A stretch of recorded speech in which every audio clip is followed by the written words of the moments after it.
हर की शर्त सुनकर माही का गुस्सा अब पहले से कहीं ज्यादा बढ़ चुका है।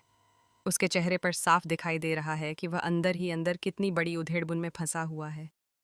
एक तरफ उसका परिवार है, उसकी परंपराएं हैं, दादा हजूर की उम्मीदें हैं, और दूसरी तरफ शहर है, उसकी नई नवेली बेगम, जिसके सपने, उसकी पढ़ाई और उसका भविष्य दांव पर लगा हुआ है। माही को समझ ही नहीं आ रहा कि वह आखिर किसे चुने और किसे समझाए। वह यह सोच सोच कर परेशान हो रहा है कि आखिर वह अपने परिवार की जिम्मेदारियों और शहर की पढ़ाई की जिम्मेदारी को एक साथ कैसे निभाएगा। इसी बीच एक सीन ऐसा आता है जहां शहर और माही आमने सामने बैठे हुए हैं। दोनों के बीच गहरी खामोशी है, लेकिन उस खामोशी में भी हजारों सवाल छिपे हुए हैं। शहर की आंखों में दृढ़ निश्चय साफ झलक रहा है, जबकि माही की आंखों में उलझन और बेचैनी दिखाई दे रही है। जी हाँ दोस्तों, सीरियल शहर में अब एक बेहद इमोशनल और दिल को छू लेने वाला ट्रैक शुरू होने जा रहा है। कहानी अब ऐसे मोड़ पर पहुंच चुकी है जहां हर किरदार की असली परीक्षा होने वाली है। आप देखेंगे कि शहर आखिरकार हिम्मत जुटाकर माहिर से साफ शब्दों में कह देती है कि वह इस घर में तभी रहेगी जब उसे अपनी पढ़ाई जारी रखने की इजाज़त मिलेगी। वह कहती है कि शादी का मतलब यह नहीं होता कि लड़की अपने सपनों को दफन कर दे। शहर की यह बात सुनकर माही हैरान रह जाता है। शहर आगे कहती है कि अगर माही उसकी पढ़ाई के लिए हाँ कर देता है तो वह इस घर में पूरी इज्जत और जिम्मेदारी के साथ रहेगी, लेकिन अगर उसकी पढ़ाई पर रोक लगाई गई तो वह नियाजी हाउस छोड़कर हमेशा के लिए चली जाएगी। यह बात सुनकर माही के पैरों तले ज़मीन खिसक जाती है। यह शर्त माही के लिए बहुत बड़ी बन जाती है, क्योंकि उसके घर की परंपरा ऐसी रही है कि वहाँ की बहुएं घर की चौखट से बाहर कदम नहीं रखतीं, पढ़ाई करना तो बहुत दूर की बात है। माहिद खुद भी इसी सोच के साथ बड़ा हुआ है कि उसकी बेगम घर संभालेगी, परिवार की इज्जत बढ़ाएगी। लेकिन अब शहर की बातों ने उसके मन में हलचल मचा दी है।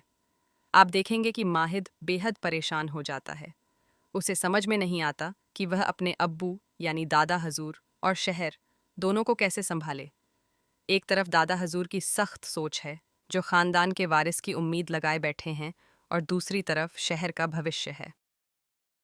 आने वाले एपिसोड में शहर की रखी हुई शर्तें धीरे धीरे माही को समझ में आने लगती हैं।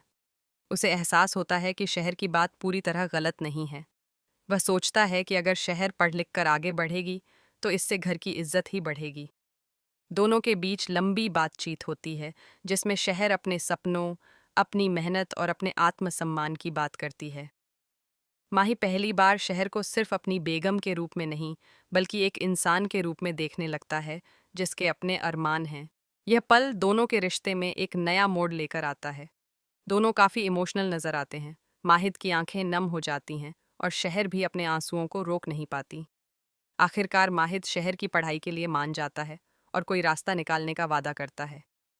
लेकिन कहानी यहीं ख़त्म नहीं होती। इसी बीच दादा हजूर, जो अपनी उम्र और सेहत को लेकर चिंतित हैं, जाने से पहले माहिद को अपने पास बुलाते हैं। माहौल गंभीर हो जाता है। दादा हजूर कहते हैं, मियाँ, मुझे आपसे एक तोहफा चाहिए। ये शायद मेरी ज़िंदगी का आखिरी अरमान है। क्या आप मुझे दे सकते हैं? माहिर पूरे अदब के साथ जवाब देता है, दादा हजूर, सब कुछ आपका ही है। आप जो कहेंगे हम ज़रूर पूरा करने की कोशिश करेंगे। तब दादा हजूर अपनी दिल की ख्वाहिश जाहिर करते हैं। वह कहते हैं, मेरी ज़िंदगी का कोई भरोसा नहीं। मैं चाहता हूँ कि इस दुनिया से जाने से पहले अपने पोते यानी अपने वारिस का चेहरा देख लूँ। ये जिम्मेदारी अब मैं तुम्हें दे रहा हूँ।